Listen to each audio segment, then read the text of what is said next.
Christmas is just around the corner, and I want to help you start the year making one big step towards achieving your lettering goals. My team and I have put together a giveaway with a prize that is worth over $1,000. We are giving a prize to 3 lucky winners. This is what the prize includes: a signed copy of my book, The Golden Secrets of Lettering, 6-month access to our private community of future hand lettering masters, a Wonder Ampersand pin, and $300 in trainings. Entering is easy. Go to martinaflora.com/giveaway and sign up. That's it. The giveaway is open worldwide and will close on December 5th.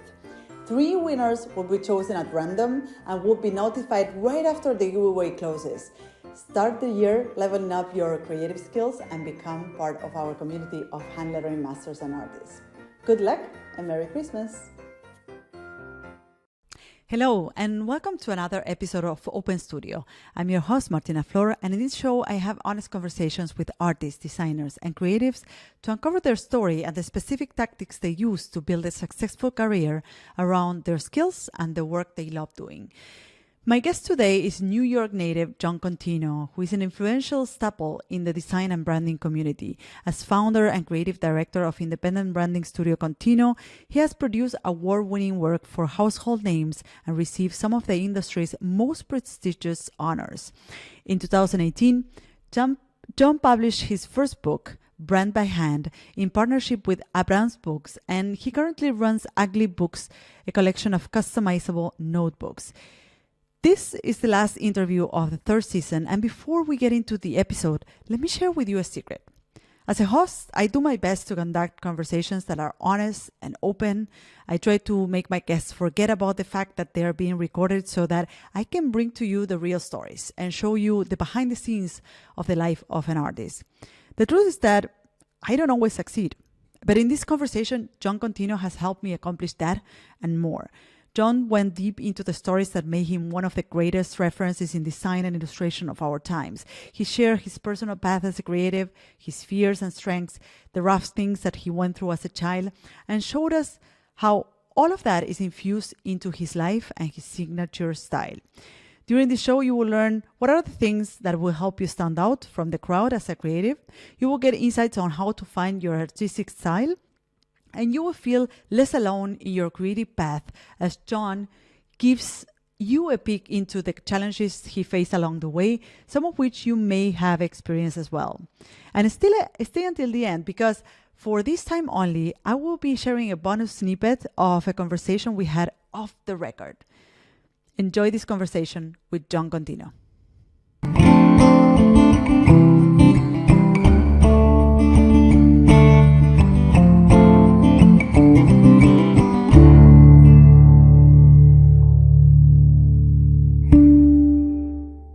Hi, Jon. How are you doing today? Thank you for coming on the podcast. I'm doing all right. Thanks for having me. Jon, I'm really excited to have you on the podcast today because you have been in the creative industries for over a decade now, and certainly you have seen the ups and downs and the changes. You are also very entrepreneurial when it comes to your practice, and you have started several projects as a designer, which gives you, I believe, a nuanced perspective on what works and what doesn't.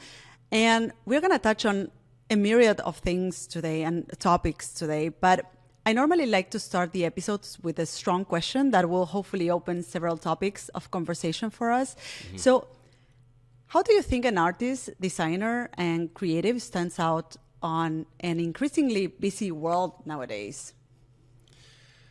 Oh, that's a good question. I feel like, oh man, that's, it's so funny too, because when you look at social media, right, especially when it started versus where it's at, I feel like people wanted to be unique at the beginning, and then the way that the platforms started corralling people into,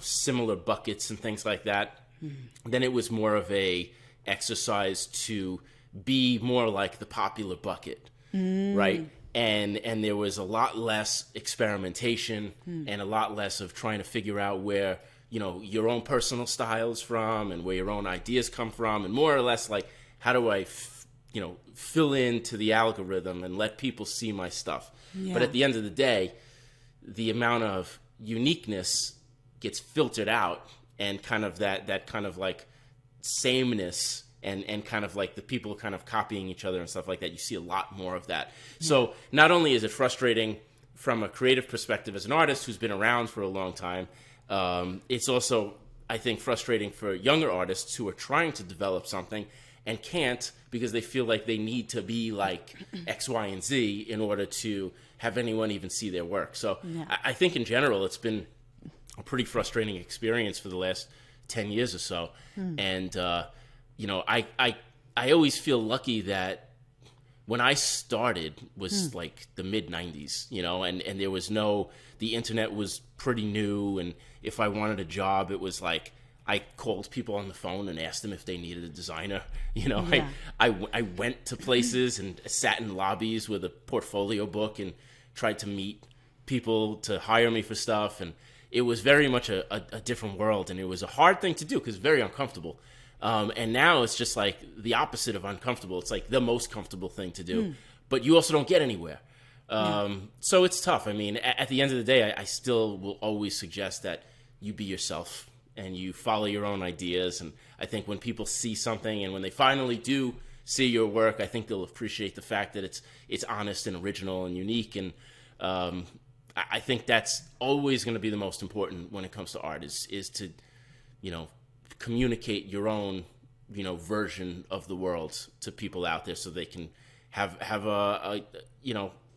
another way to interpret what they see every day. Yeah, and it seems that you have done that yourself,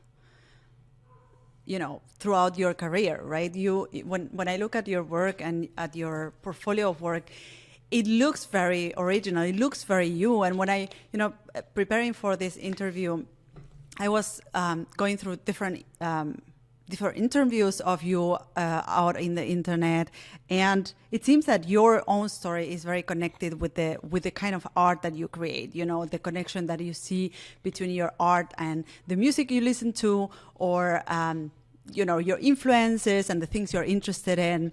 And it seems that you have infuse your work with all of that inspiration and all of that stuff. And you can see it by just scrolling down your Instagram account, your website. And you just mentioned that, back in the days when you started, you were just doing it the hard way in a way, right? So you were going to places and sitting in lobbies with your portfolio and kind of trying to see where the opportunities were, right? So right. I wonder if you can give us more details in terms of what worked for you, in terms of like putting your foot in the industry as an illustrator and creative, and how do you do that today, right? Because of course now you have a portfolio of work, you are much more confident about what you're capable of doing, you have all this experience behind you, right? And you probably approach new clients, or probably clients approach you in a different way than it was before. So I wonder, what were the things that worked in the beginning, and what are the things that you do nowadays? Well, it's when you look at it from that angle, you see like when I first started, like mid to late 90s, I was very much involved in the music scene that I would play in. So you could kind of be your own self, because it didn't matter, because it was just, every paying client was still a friend or a friend of a friend or something like that. So they were just like, hey, I like what you do. It's cool. Can you do it for me? And that was really the extent of it. And then once I started like freelancing and stuff like that through college, it was very much kind of like, well, I can do this. And they're like, cool, but we need this. And okay. And you just kind of like figure your way out through things like that. And then after college, when I started my first studio, it was very much a I need to live situation. And the I need to live situation was not conducive to the I need to be an artist situation. So it was very much like trying to figure out how to create something for clients. And it was very business oriented and things like that. And it took the 2008 recession to really kind of shake things up for me. So I was always doing cool stuff and corporate stuff hand in hand, but the cool stuff never paid and the corporate stuff took care of me and, made it so that it was like a way to survive.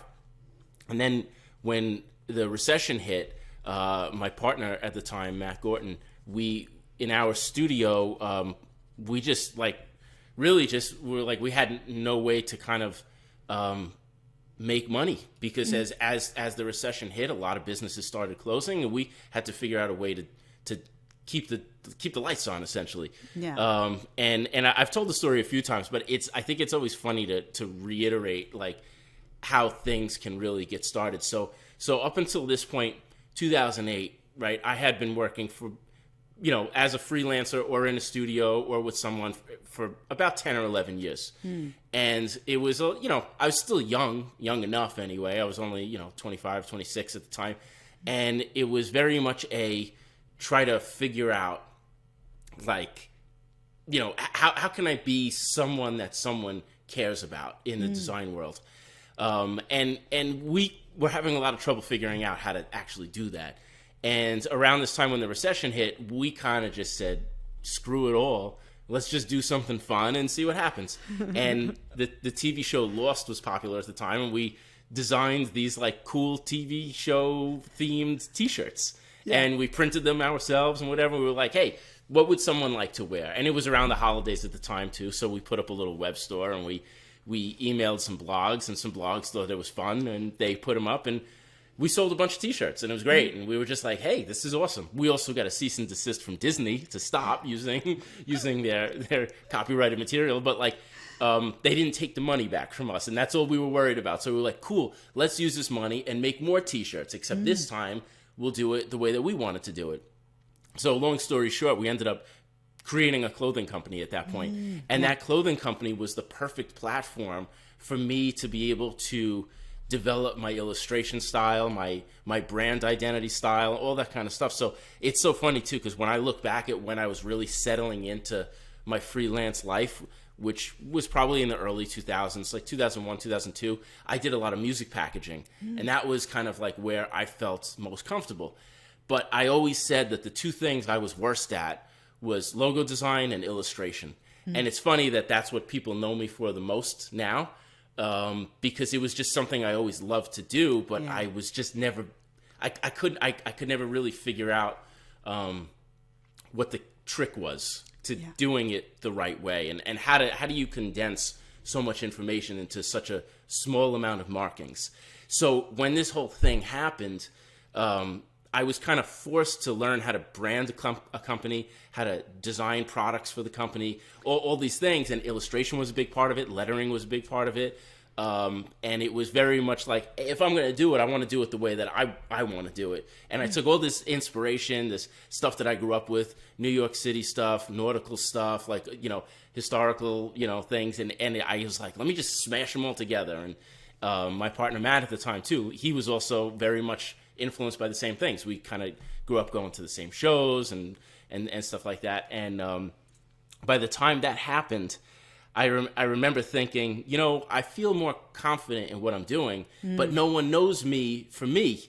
Everyone knows me for the clothing company. And I had worked all this time, and sometimes I would go to things and people wouldn't even know I was associated with a clothing company. Oh. And I would just be like, I feel like I need to do a better job of promoting myself so people know where the work is coming from. And at that point, I put up a portfolio that was no more like, here's how I can brand corporate, and here I can do this, and here I can do it. It was just straight up the stuff that I loved. Yeah. And it was illustration, it was logo stuff, it was lettering, it was all the stuff that I just had so much fun doing at the time.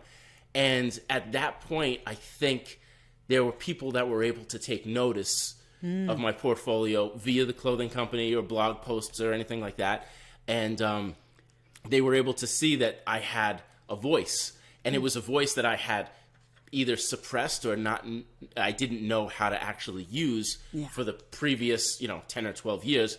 And then finally I was just like, this is how I do it. And this feels like me. And it's just like, if people like it, great. If they don't, I'll figure out another way to do it at another time, And that was really the breakthrough that I had, was I put this portfolio together of, maybe it was like 12 pieces or something, and just threw it out there, and I designed it the way I wanted to, and it was just only the work that I liked, and it was only the work that I cared about. and agencies started calling and companies started calling, and it almost felt like an overnight thing where I was just like, I finally felt comfortable being myself, and that's when I put it out there, and I think people appreciated that, and from that moment on, I never looked back, and I only did the things that I thought were right for me. Of course, within the context of the project, but like I only did it the Jon way, and that was I've never done it any other way since then. Well, it sounds like an amazing way of leading a career as a creative, right? When you're really doing the work that you're really great at, and when you feel really comfortable at doing that, right? And when I look at your personal story, or actually, I wanted to dive deeper into your personal story and, how that comes together with what you do nowadays, right? And I want to ask you, what are the things that you feel when you have to join the dots, looking back? What are the things that you feel that made you choose design, lettering, and illustration as a medium, or as a creative medium? Because, and I want to give you an example, in my case, how it was, so that you understand where I'm going with this question. So, for instance, in my case, language has always been a topic in my life. I lived most of my adult life in a foreign country. So I left Argentina, where I was born, when I was 27.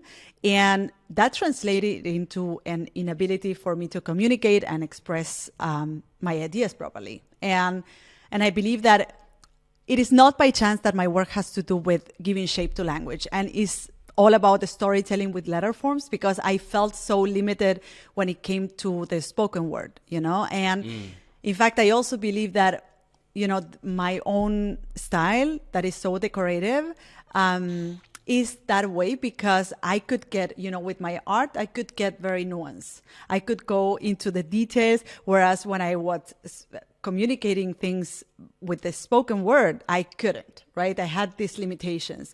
So I wonder how that plays out for you. And if you have to identify the things that connect your personal story with your choice of medium, what would that be? I love hearing your story, because I feel like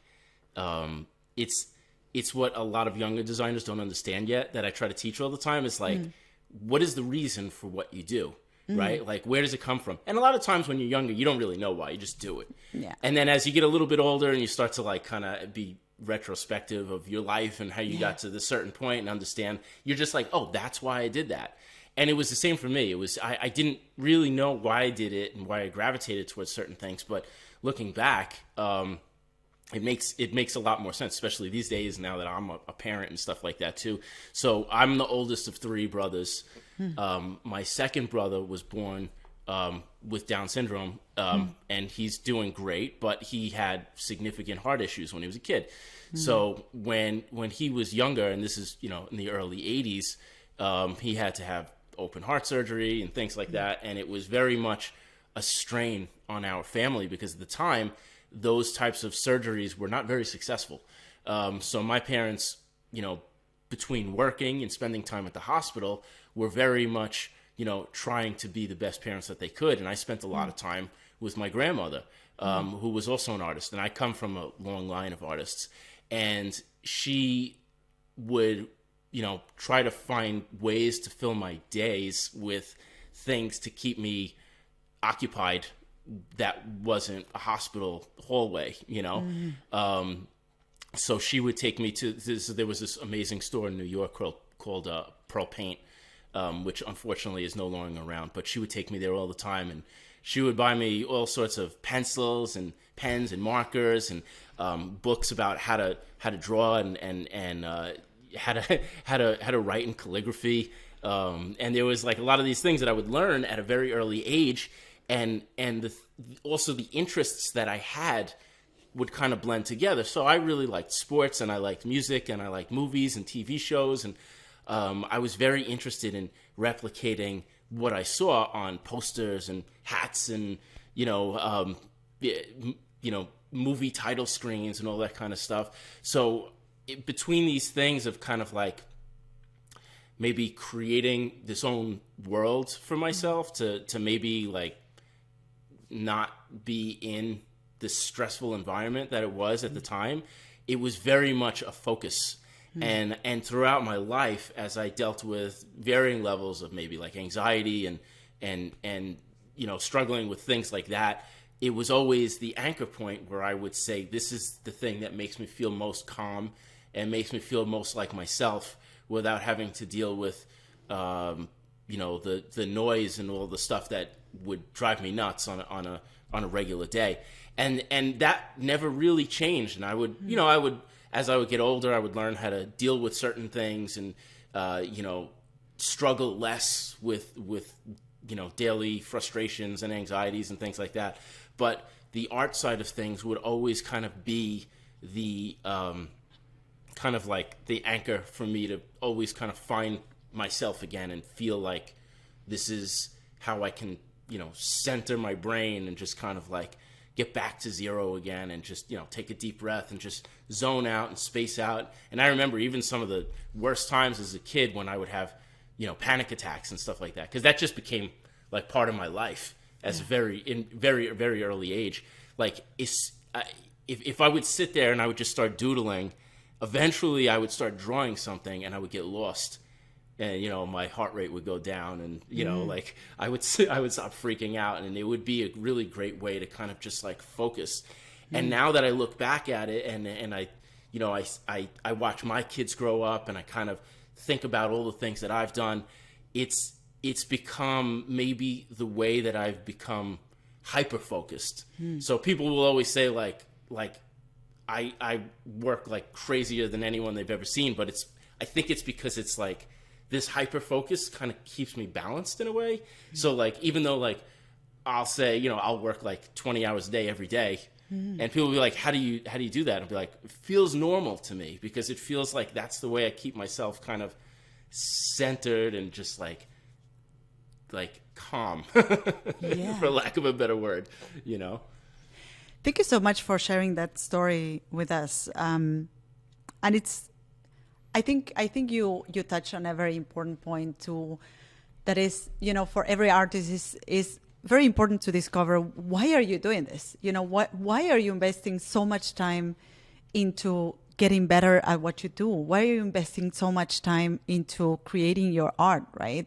And it seems that for you, it was a way of staying away of all of the things that were happening in your life. And I think it's such a great gift that your grandmother gave you by just promoting that side of your creativity and enabling that through buying you books and pencils and markers, right?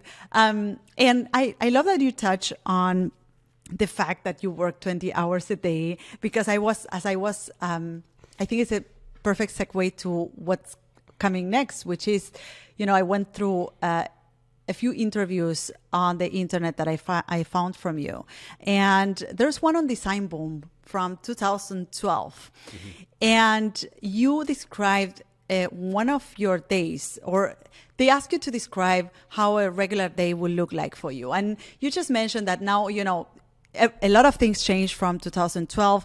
You have now a family, you have 2 daughters, right? One is 10 and the other one is 3. So a lot of things have changed in your life. And I want to read that passage of the interview to you, if that's okay. Yeah, sure. And ask you, what are the things that changed from 2012 to now? So let's try this out. So, it's pretty tough to tear me away from whatever project I have going on at the moment. As for a typical day, it usually varies between 2 different versions.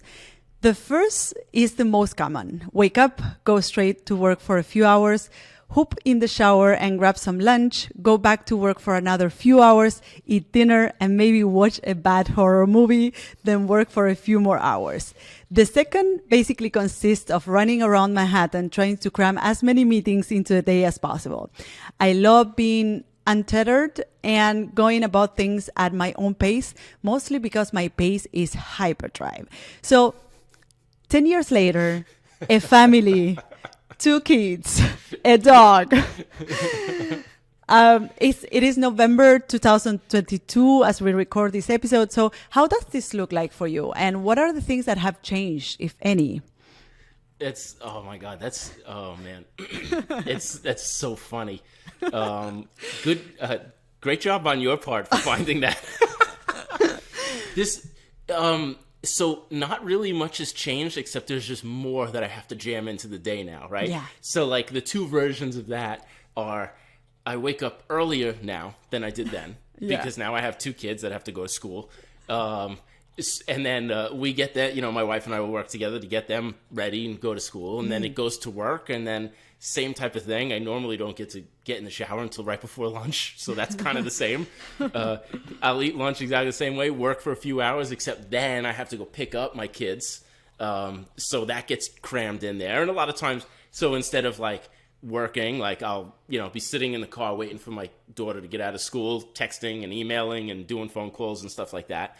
And then, my older daughter does a lot of after school stuff. So she draws also, she sings, she does all this stuff. So whatever after school activity she's doing, we'll go to that, and we'll talk about, we talk about all sorts of stuff, which is one of the coolest parts about being a parent, is that, especially with my older daughter now, who's capable of doing all these things, we could talk about art, we can talk about music, we can talk about all that stuff, which is great. But yeah, then I come back and I keep working as I would, and then, we gather the family, we eat dinner, and we try to get everybody to bed. And then at that point, we're usually all kind of dead. So then everybody falls asleep. But then, again, I go back to work, and the bad horror movies are still there. They're just like playing on like an iPad, like sitting off to the side as I work. And then the second version of that day still exists also, except the meetings running around the city don't happen as much anymore. Now it's just like Zoom call after Zoom call after Zoom call after Zoom call. So it hasn't changed that much, but it's also changed completely at the same time. So like I've had to just find ways to continue my pace, but also fit in, family life in at the same time, which has been a challenge, especially as the kids get older, and there'll be like random things that get thrown in the way, like the kids get sick all the time, and then that means that we get sick all the time, and it's it's like all that kind of stuff. So there'll be like random wrenches that get thrown in the works, but other than that, it hasn't really changed that much, which I guess is a good thing. I've been consistent for a long time. So I have a follow-up question to this, but before that, I want to quickly ask you, like you mentioned that you work with your wife. So in which way you collaborate with her? So she works with us at the studio. She does art direction for a lot of things. She also does in interiors and things like that also. So if we're doing like right now, we're working on a cocktail bar and an ice cream shop, and she's helping kind of doing like the broad mood boards and stuff like that, and kind of like overall concept stuff. And then when she's done with that, basically me and if anyone else of our team that we'll work with will start kind of like making stuff, and then she kind of pokes her nose in, do this, don't do that kind of stuff, which has been great because there's so much going on that like I'm so thankful that she works with me in that regard, because I can't possibly keep my brain in the same spot for more than like 10 minutes at a time. So she's really good at kind of like wrangling stuff and keeping things focused. And then once we're ready to kind of like get past the branding aspect part of things and start kind of designing the space, she's really great at that. So she'll take like the majority of that stuff too and go with it. So yeah, it's great because it's a different skill set than I have. So it's nice. It like if we were both illustrators or designers or something like that, it would just be like, I don't think it would work as well as it does, because we complement each other really well in that way. And you will be more the hands-on guy, or you will be more into, communicating with the client, sending offers or estimates or all that stuff? Right. Okay, great. Just to get an idea of how that works. Yeah, so, she hates taking meetings, so she's like, you just do it by yourself. So I'm like, all right, fine. So, and my follow-up question to what we were just talking about, right, is, you've been in the business of illustration, lettering, and branding for more than a decade. How many years? You said that you started in the 90s, so... Yeah, 25 years. Amazing. That makes you Yeah. sound really old. I know. So and I, if I look back at your story, I mean, I've been following you for a long time and following your work, and you have experience. I mentioned before that you have a very entrepreneurial attitude towards your business and your career. You work for clients, you run your online classes, you started a publishing house, you run a podcast, you opened a lot of different doors in your story as a designer or creative. And at a personal level, we were just talking about the fact that you started a family, you built a house, you have all these other big projects, right? And, if you allow me to share something, I feel that personally, as I grow older, or at least in the last 10 years, my life has become increasingly complex, right? I also have a family. I have 2 kids. I have the studio, right? So there's things continue piling up, right? And at some point, and for me, that point was the pandemic. At some point, I needed to stop, or I saw myself in the need to stop and say, like, okay, from all the things that I'm doing right now, from all the things that I'm pursuing, including the personal stuff, what are the things that are going to stay? What are the things that I'm going to focus on next, right? Because it feels very hard to just continue doing everything at the same time, right? So Yeah. I wonder if you had at some point, because if I look back at all the projects that you started, you may have been intensively working on some of them during certain years, but some of them you have paused for a while, or some of them you are focusing on more nowadays and you stop pursuing others. So how does this look like for you? Did you have a moment in your life where you said, like, okay, I need to clean up my to-do list. I need to just see what I need to focus on next, and how does this process look like for you whenever you need to simplify your business and your life? I mean, you definitely understand, when you have a couple of kids and you're running a home business and all that kind of stuff, and it's not easy. It's definitely not easy. I find myself feeling slow and lazy if I'm not doing a million things every day. And it's one of those things where if I look back, and I remember this was a time when my older daughter was little. She was probably within a year or so old. I'm gonna guess. I had a handful of projects. There's a lot of stuff going on. I was directing one thing. I was illustrating another thing. I was working on an animation for another thing. I was working on a campaign for another thing. I had some meetings. There's all sorts of things that were going on. I had a little kid, and I remember it was one of those times where I felt so overwhelmed that I started to make myself sick.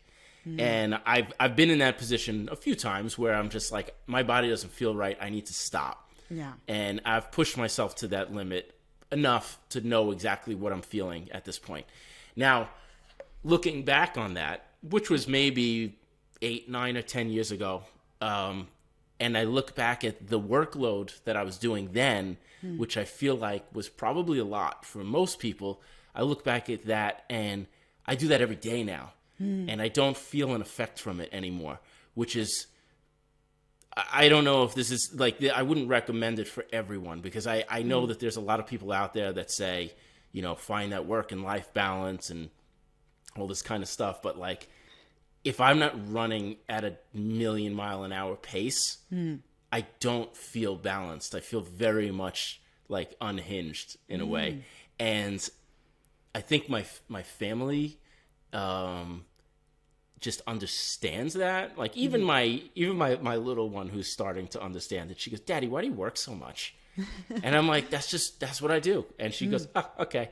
And it's just how it is. But like, I see it in my older daughter now too, where she is like doing a million things in a day and keeps asking to do more. Like she has, I think, the same type of mentality that I do, and I got it from my parents. It's just like one of those things that kind of feels genetic almost, where it's just like we have this, like I always make a joke that I've never seen my mom sit. I feel like it's just like one of those things where it's just like this like never ending energy to just do more and do more and do more and do more. Yeah. And I mean, definitely as I, get into my 40s and I start to feel myself slow down a little bit. And I think maybe more so because of the kids and not because of the work. Yeah. I think they're very exhausting, as I'm sure you understand. Yeah. I definitely have been shifting projects more of a creative director standpoint and less of a do everything type of thing. So I have been shifting a bit more into that role where I can kind of juggle more of my family and work and still keep things going. And like we run this new sketchbook company called Ugly Books, which has been exhausting because it's a brand new business and we're putting a lot of heart and soul into it. But again, it's the exhausting part is not the design part. The exhausting part is running the marketing campaigns and making sure everything is produced and shipped and all that kind of stuff, and the things that are annoying when it comes to building something new. Not the creating part, the managing part. That's the most annoying part. But it's something that you can manage mobily, So if I'm sitting on the couch with one of my kids watching TV and there's stuff, I can answer it on my phone and it's all good and I don't have to leave. Like I can still keep one of my kids on my lap or, hang out with them, whatever. Like every now and again I get a daddy put your phone down, which makes me feel terrible. But, at the same time, like it's my whole thing is that I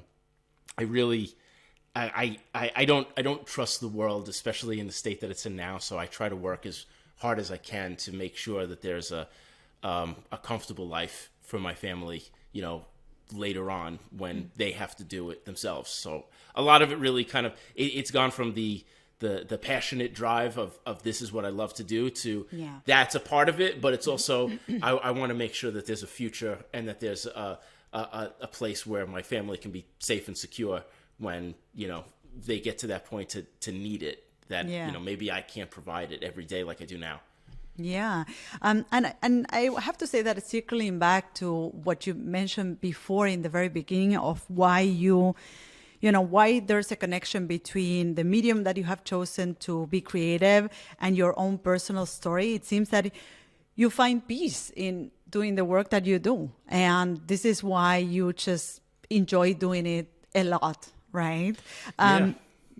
Yeah, and I want to talk shortly about, or I want to talk extensively, as much as you want, about Ugly Books. But before that, you were talking about the certain challenges that you had when your daughter was born and when your daughter turned 1 year old, where you started feeling, overwhelmed and overworked, right? So I want to touch shortly on like the downsides of a creative life, right? Because I think something very particular about what we do is that many of us, as you, as me, have turned their hobbies or what they enjoy doing into their work. And that has, that has downsides to it, right? And there's definitely, we love doing what we do, but at the same time, there's challenges to it, right? And I want to ask you about those, because also if I look back at your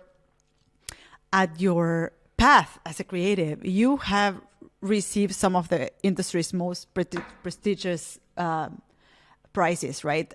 Design and Decoration Building Stars of Design Award, a Clio Key Art Award, a Cannes Lion Award, an ADC's Young Guns Award, like just to name a few. So I want to hear about the setbacks during your career. And you can take it in any direction. You can speak about the moment where you lost motivation, like you just mentioned, or where you felt overworked, like you just mentioned with when your daughter turned 1 year.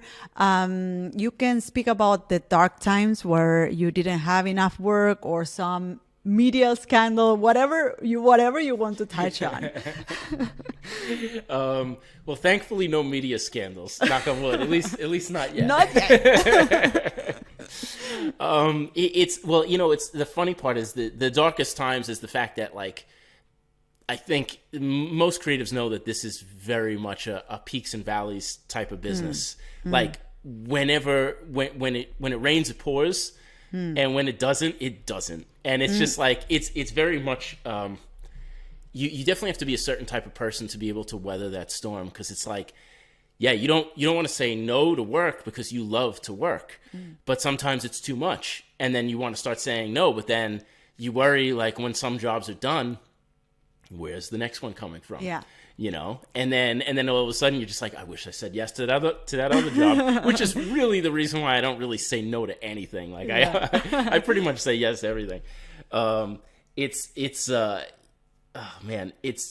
the family stuff, all that stuff. The one thing that you mentioned that that really struck a chord with me was the hobby thing. And I remember around that time that I was describing earlier, about 10 years ago or so, I remember going to my parents' house for like a birthday party or something from maybe my brothers or something like that. And I was sitting there talking with my brother and my dad, and I was saying, like, I need to figure out a way to unwind a little bit, because going so fast and so hard every single day is very much my speed, but at the same time I also need a mental break. You know, because it gets mentally exhausting. Like, physically I feel fine, you know, but like mentally is when I would start to feel the strain of all of it. And then my brother and my dad are just like, well, you need a hobby. And now I'm thinking about it. I'm like, well, every single hobby that I've had, I've turned into a business, because that's kind of like been it's like, oh, I like sketchbooks, let's make a sketchbook company. I like t-shirts, let's make a t-shirt company. You know, like, no matter what it was, I would always turn it into something. And I think it's because it's just like one of those things where I'm always trying to find a way to support myself in the way that I feel most comfortable. I remember being a kid, and, you know, like, growing up so close to Manhattan, a lot of kids that I grew up with, their parents worked in the city. So that I would always see them get home, you know, get off the train and wearing suits and briefcases and all this stupid stuff that I was just like, I am not going to live that life. That is not for me. Yeah. And I never knew how to avoid that.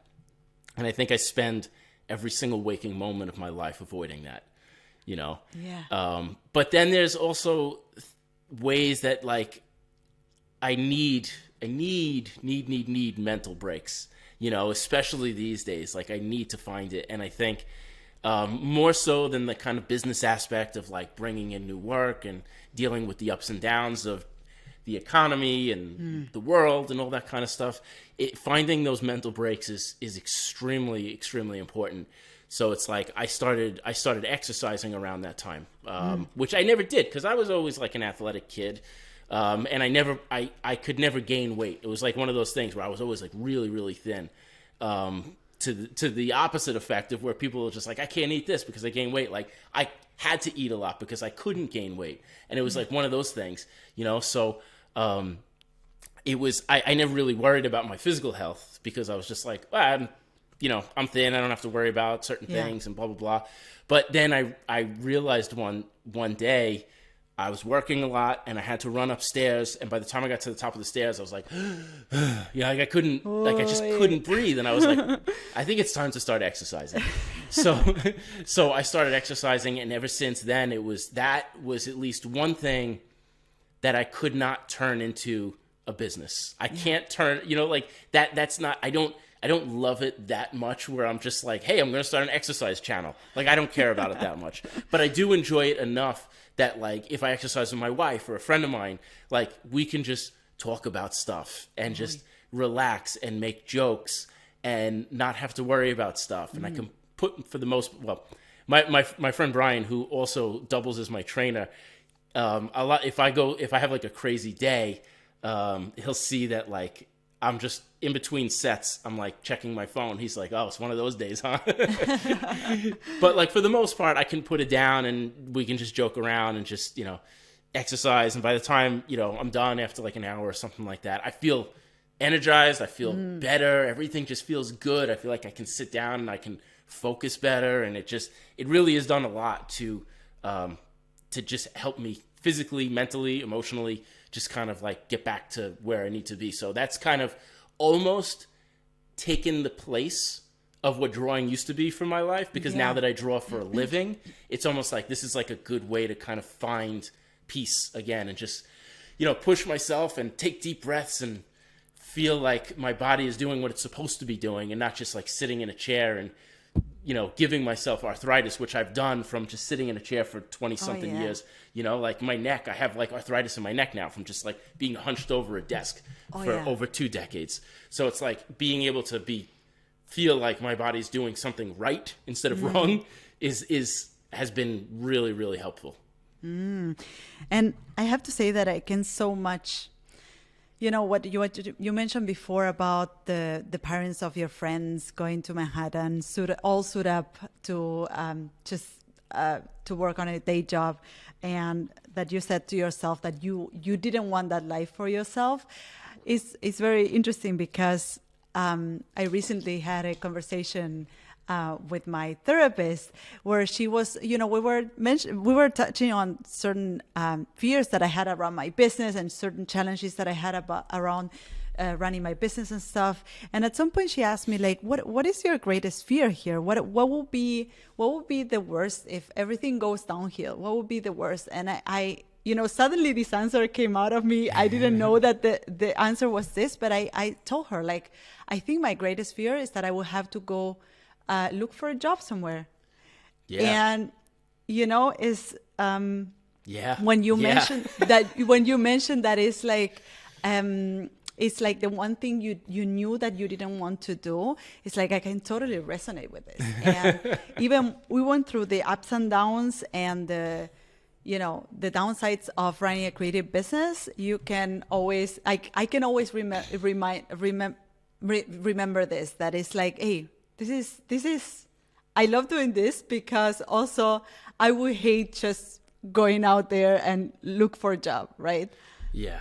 Yeah. Especially when it's like, even if it's a creative job, right? Because there's like agencies and studios and stuff that would probably be great fits for us. But at the same time, you still have to work on someone else's schedule. And to me, it was like one of those things when I was a kid, it would always be like Sunday night is when I would always have a panic attack. And it wouldn't be like Monday was going to be any different than any other day. But for some reason, knowing that I had to be somewhere at a certain time and it had to be under someone's rules, and even in the brief amount of time that I've worked for other people, it was always just like, that tight chest Sunday night feeling of going to work. And I don't feel that anymore. Now, every Sunday night for me is exciting because I can't wait to work. Like, I love that routine. I love what I do. I love that it can support my family. There's so much about it that I love that sometimes I'm just like, I'm over the weekend. Like, I want to get back to, working. So it's a huge difference. And it's like, it's funny that you mentioned that too, is kind of like the main thing, because I feel like the thought of that is absolutely terrifying to me. Yeah. And I mean, I totally understand why someone would just want to get a job somewhere, and that's totally honorable. For me, looking for a job in Germany, which is not the country where I was born in, and there are so many challenges associated with just going out there and just getting a job in some company, which makes, starting my own company a lot more easier and a lot more appealing, right? So, and I want to take a side door here and touch on one of your side projects, which now has turned into a company, and which is Ugly Books. You mentioned Ugly Books before, which is a series of notebooks to customize, paint, create, right? We're going to add a link to Ugly Books website on the show notes so that listeners can check it out. But I want to ask you first, did you write the copy on the site? I did, yes. Because it's deep. And if you allow me, I like to read a passage of it, and I will follow that with a question. Is that okay? Yeah, please go for it. I will use my best voice, my best podcast voice. So it's just a passage. It's just a part. What is beautiful and what is not doesn't seem as subjective as What is beautiful and what is not doesn't seem as subjective as it should be. There's no greater proof of the frustration of this concept than the adolescent years where we all struggle through, attempting to discover who we are and where we belong, figuring out our lives and our likes and dislikes, determining how to spend our time and who to spend it with, and ultimately being judged for each one of those decisions along the way. It changes you. It changes how you view life. It changes how you make decisions. It changes who you share your feelings with and when you feel it's safe to be honest. It erodes the trust and purity you once had as a child and fills the void with doubt and fear. The word ugly no longer refers to your great aunt's tattered and stained couch, but to the music you listen to, the clothes you wear, and the movies you watch. But reality is just a label put on things that others can't find value in or don't understand. Even in the most gruesome horror movies is true craft, true art, true beauty. Every meticulous detail ideated, developed, sculpted, and polished may have a frightening agenda, but the process is pure and beautiful. My God, I will let this sit in the listener's mind for a second. And Jon, when I look at your work, there's something that has to do with this. I feel that it really rebels against the status quo of beauty. Especially, being a person, if you consider that you're a person who is or works primarily in branding, where the standard is perfection and many brands opt for a polished look, you still manage to pull it off and bring some of your own style and story in the mix. So what would you say to listeners that, many of them are maybe worried about like, okay, I have this style and it's very personal and, it's very connected with who I am. But at the same time, I may need to follow the trends, right? I may need to follow where the industry is going. What would you say to someone who is trying to balance out those two things, those two different forces? Well, it's funny. It's a lot of what I do, excuse me, doesn't have really anything to do with art or design. A lot of, I mentioned my brother when I was younger. When I was a kid, in the 80s, it was people were not as educated about certain handicaps or disabilities or whatever as they are now. And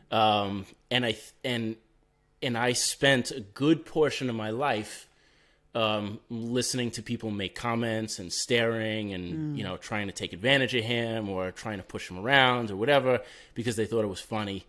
And I spent a good amount of time in fights and learning how to defend my brother who was unable to defend himself at the time.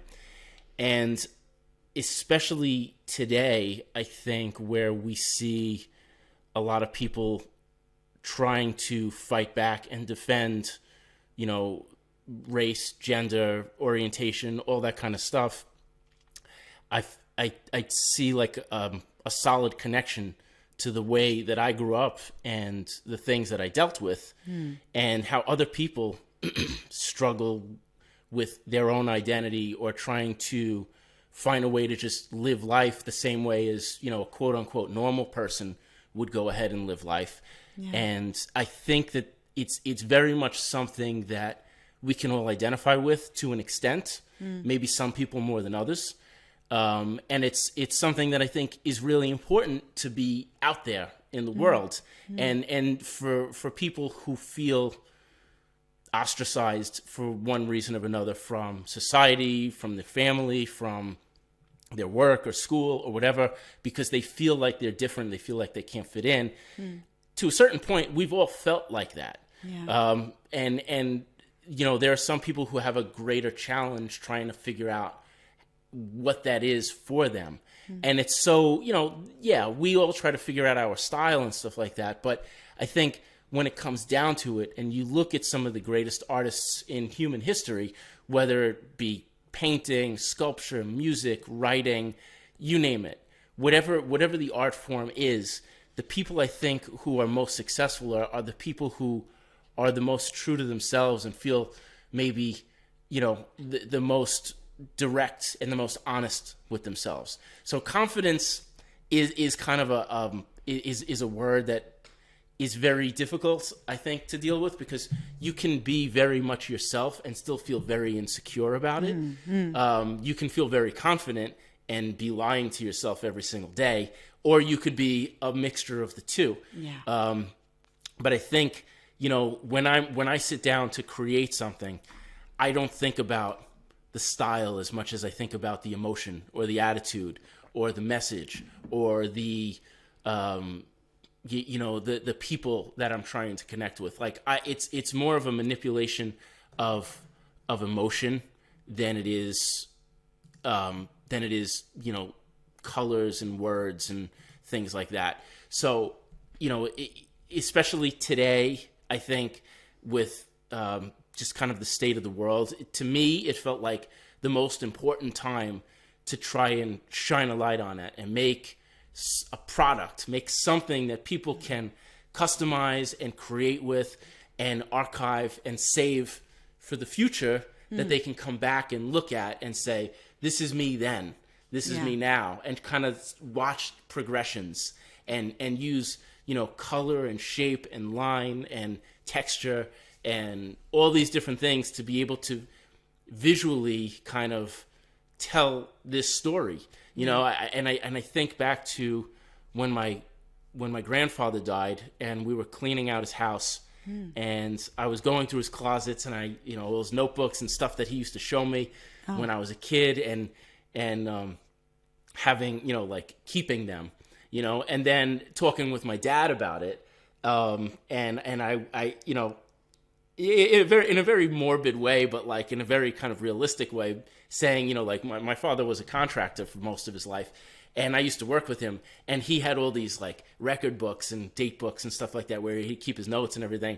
And I said, when the time comes that we have to clean out your house, I said, this is what I want. I said, I want your books. I said, I don't really care about anything else. I said, this is just what I want. He was like, I don't need them. He's like, have them now. And it's just like, I'm not going to sit there and look through them or whatever, but I love that it's an emotional piece of someone's daily struggle to figure out how to get from sun up to sundown, and to get through it, and to figure out their way to the finish line. And I think being able to capture that, and again, it's a lot to say for basically colored notebooks, but the concept behind it, and I think the way that people connect with things can be so much more than just whatever, and it can be, it could be a pencil, it could be a notebook, it could be a microscope, it could be whatever. Like, these things are inanimate objects, but it's what you attach to them emotionally that I think is what's so important, and is what finds the connection between you and the world that you're living in, where you can say, okay, I belong here, like I found my place. And I think it's a very tough thing to do, but if you can find that object or that plate or that thing or whatever it is that helps you bridge that gap from like in here to out here, then I think it can make your life easier. It can make your life more enjoyable. It can make you feel more confident in yourself. It can make you feel like you belong. It can make you feel like you can feel better about finding a community that feels similarly to you. So, there's definitely a lot that goes into it, and it's especially, the section that you read on the website is the most sincere. And then if you look at the rest of the website, all the copy on that is really goofy and jokey, because it's like, it's very much like, I love the idea of, and it's so weird. Like I identify more with comedians than I do with designers, because I watch comedians and I watch comedians speak about, really hard topics in a very funny way, because it's a matter of dealing with things. And I think more than anything, this is where my brain is always going to, how it comes out as design. But I think, especially through our conversation, I think it's very clear that everything that I do and that I'm interested in is finding ways to be productive through learning how to deal with things emotionally. Yeah. So it's very much the mixture of the two, and I like to think that when I produce something, people can see and feel the emotional connection in it. So that is really more of my goal when I do any of this stuff. Yeah, and I have to say thank you for sharing all, the story behind all these emotions today. You share the story around your family and how you struggled with anxiety as a child, the story with your brother and his challenges around heart disease, your own struggles around mental health, and how that, how all these emotions and how all these experiences have an impact on the way you live your life, which is, you love working, you love doing the work you do, you also find peace in the work you do, right? And it seems that, I think it's not a coincidence that you have created with Ugly Books, you have created a visual journal, right? It's essentially a visual journal where you can infuse and write and draw all of your emotions and feelings. And I think that it's so connected to everything you have done in the past and why you do things. Right. So to wrap up our podcast, I always like to, of course, I'm going to add a link to Ugly Books on the show notes so that everybody can find it. And to wrap up the episode, I always like to play a little game. And the game is called Finish the Sentence. Have you ever played it? Yeah, and yeah, I'm curious if it's the same way, but yeah, I'm sure a version of it. So I basically start a sentence and you complete it. Okay. Are you ready? I'm ready. Okay. I could never get bored of. Oh, God. This is a lot harder than I thought it was going to be. I could never get bored of drawing. Style is? Always inside of you. I'm a little embarrassed by the fact that I know so little about. Oh, that's tough.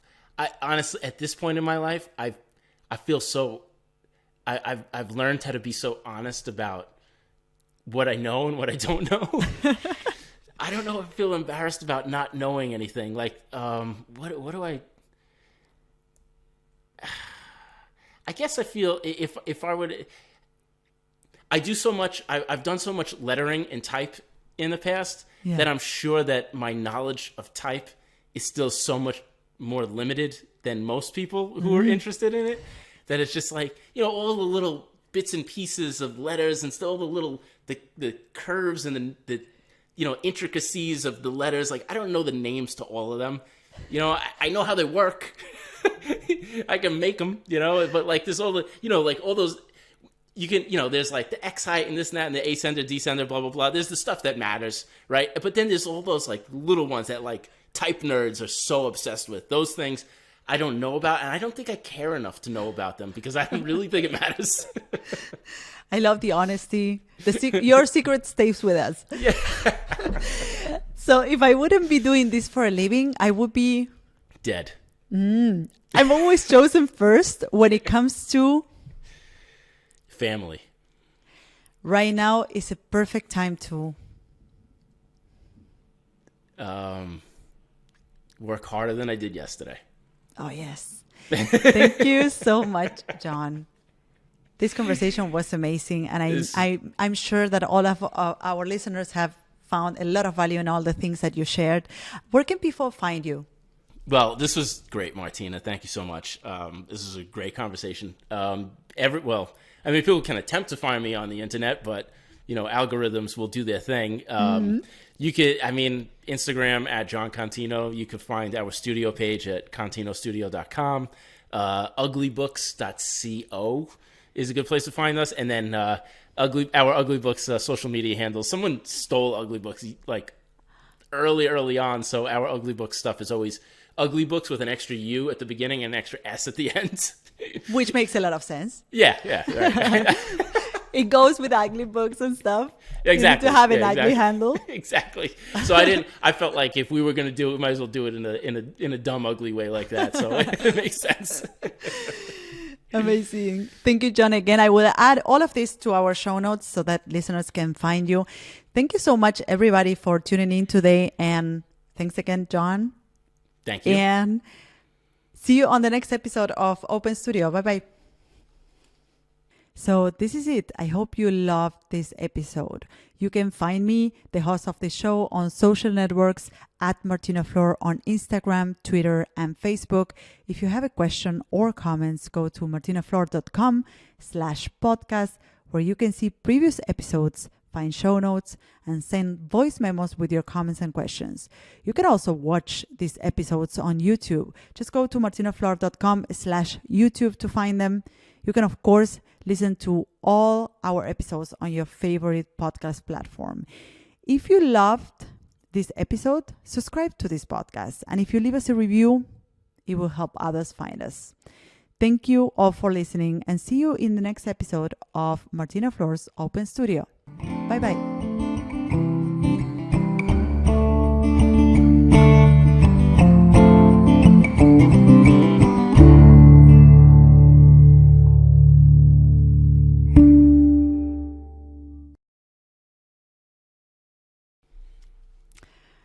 Jon, you're the best. Those are great questions. You are the best. You took me out of my my structure in a way, in a very good way. Mm-hmm. But I love that, if I have to be honest, I always try to get deeper into the stories and really have artists share their struggles and their wins and all that. I'm not always succeeding because, of course, we are on a podcast, people listen to it, we are on video, it's very hard to open up.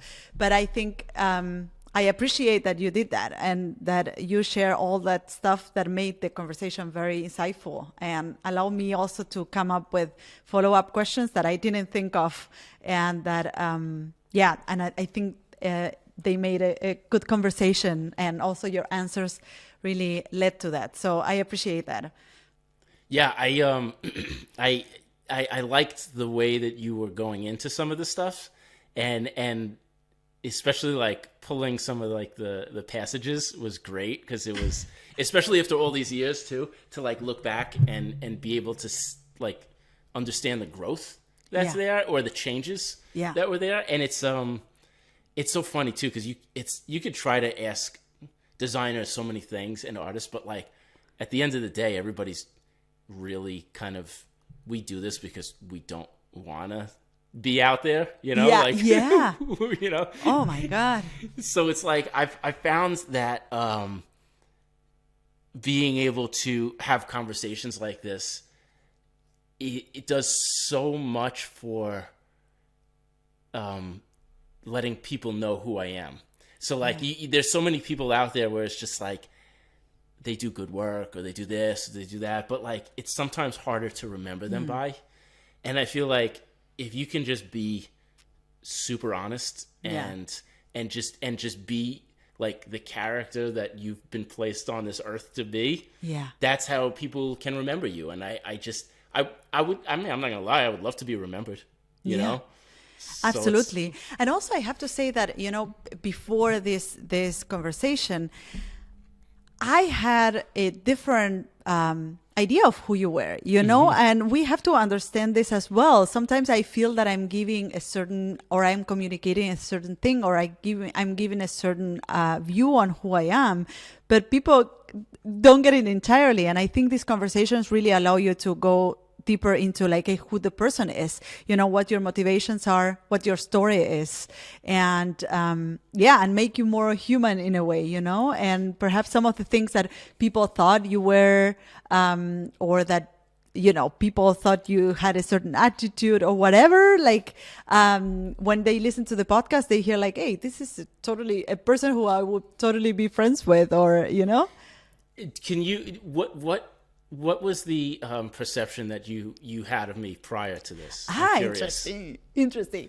So I had the perception, and I love that from you. I mean, but when through this conversation, I got to see a much more sweet side of you. Because when I look at your work and your inspirations and like all the things that you reference in your work, which is music, I believe heavy metal music, baseball. You perhaps from the outside, I will have the perspective that, okay, this is a person who is really tough and really like, it goes about life like, I'm gonna master the world or whatever. And then when you hear your story, there is a certain backstory that has to do with why you do what you do, why you have those influences in your work, why your work is, imperfect in a way, why there's a rough appearance to it. Mm-hmm. Right? And, when I look back at your story where you needed to be really tough to face the people who were bothering your brother or pull up fights and stuff, I totally understand why your art is this way. And sorry if I'm going to be like too deep into like analyzing and all of that, but I'm really into this stuff. Like, and, it's like hearing your story and the things you went through, I can understand why your art perhaps has a much more tough appearance to it, Yeah. It's funny. I definitely, it's definitely the appearance that I put out there because for reasons that you've described for sure. And it's things that, I've learned to be in my life and not let, people take advantage and defend myself and things like that. But it's really funny too. I was working with the photographer Jonathan Mannion a few years ago, and he did a lot of, he shot like some of the most famous portraits and album covers and stuff for rappers in the 90s and 2000s, stuff like that. And he was shooting me for a project that he was working on. Yeah. And he told me that when I showed up and I was like joking around with him and friendly, he said that he was worried about the type of person that I was going to be because he thought, and this is a guy that literally would shoot, like rappers, like gangster rappers with like guns and stuff like that. And he was like worried about me. And I thought that was so funny to but I also honestly enjoy that too. Like I like that there's a perception there and that if you want to get to know me, you have to, you have to try to have a real conversation, and then I'm as open and honest as you could possibly want. But it's always funny to hear the perception that that's out there and what people think and all that kind of stuff. And I don't know how it affects my work and how clients think, how other designers think, and stuff like that. So it's always it's very insightful to hear that. Yeah. And I think it's also, sometimes I feel that when I nail it as a host, as a podcast host, I nailed it to conduct a conversation that is honest and deep and emotional. I feel that my guests get the most out of it as well. Mm-hmm. That it's in a way therapeutic. Mm-hmm. I have had conversations here on the podcast which were really, really deep, like the one we just had. I had a conversation with Alex Stroschut. I don't know if you know him. Yeah, sure. Where he was always also opening up about his story and how his grandfather died of cancer because he went from conducting a creative business into conducting a company that, with 300 employees and stuff.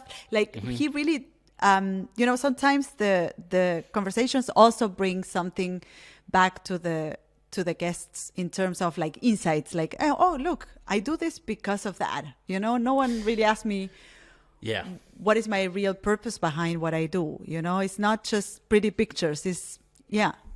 Well, there's there's also, I feel like this should be like an addendum to the podcast. Yeah, like, totally. But I also try to share too, because I feel like there's a lot of people that need guidance on how to get to where they want to be.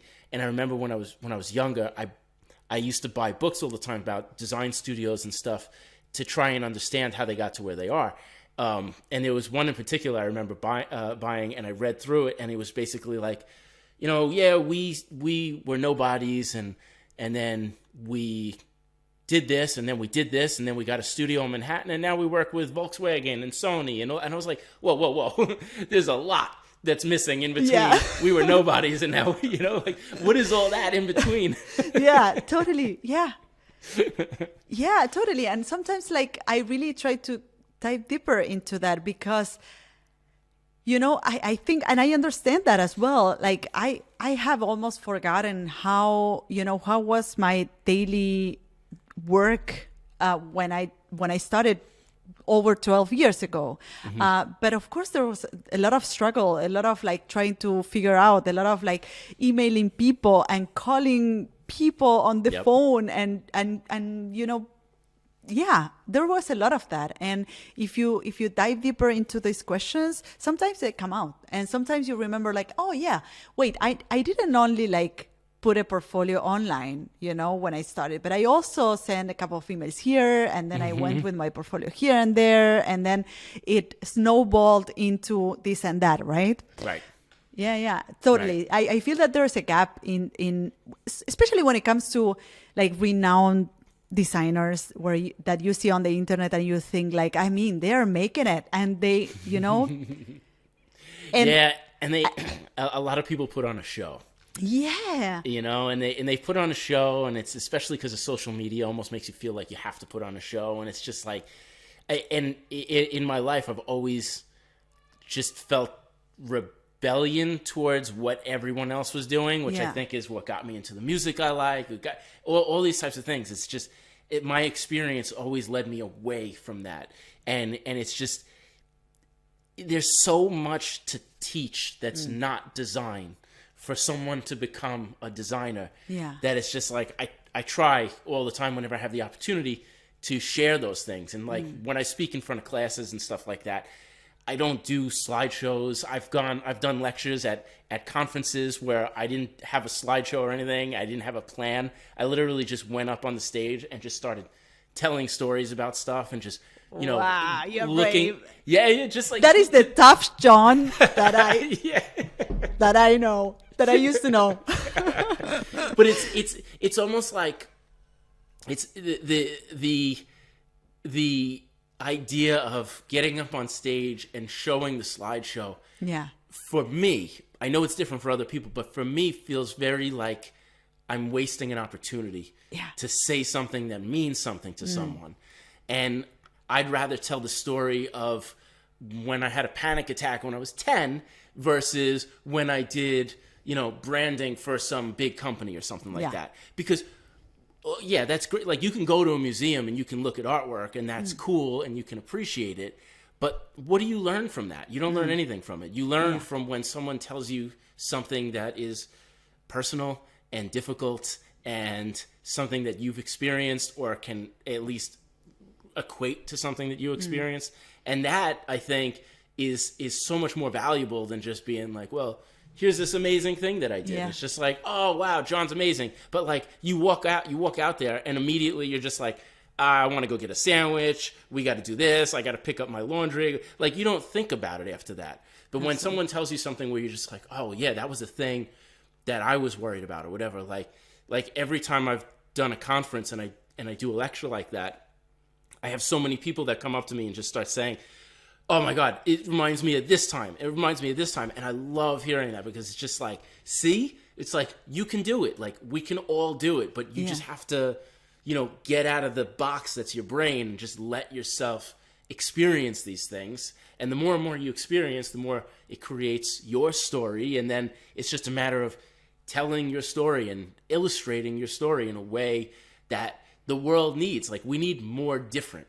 We need less the same, more different. And if we can all contribute to that, then that's where the beauty comes from. And again, it goes back to like ugly books and stuff. It's just like, that's why it's like more different is better, you know? Yeah. Amen. Seriously. Yes. And, you know, it all goes back to like understanding what your purpose is, why you do the things you do in the way you do them. Right. Right. And I feel that through the conversation, you really pictured that picture.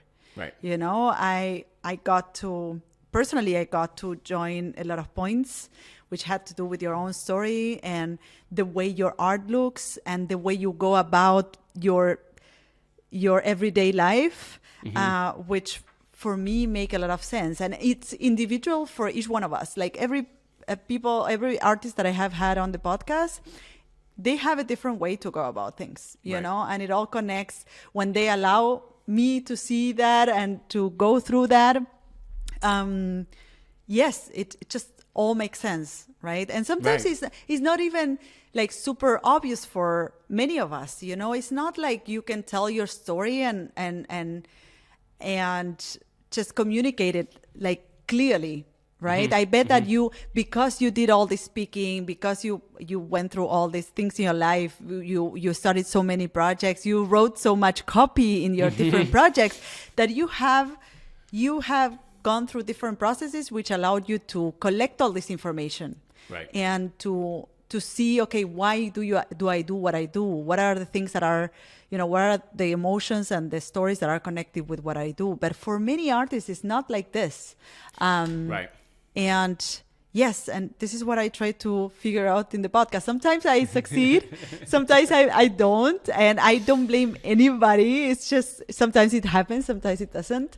But I think this is the most insightful part, right? And what it can bring more value to the listeners and to future generations. It sounds like grandma speaking back. Jon, I don't want to steal any more of your time. I just want to let you know that we're going to publish this podcast in 2 weeks from now.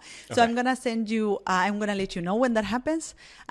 We normally send like some snippets for social if you want to share that, which we always appreciate. What else? Is there anything else? I think there's nothing else that I want to share with you.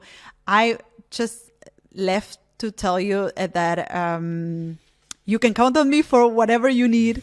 If you need me to connect you with someone to support you in any project, I will always try to do my best to do that. I do that with all my guests, and of course, I want to do that with you.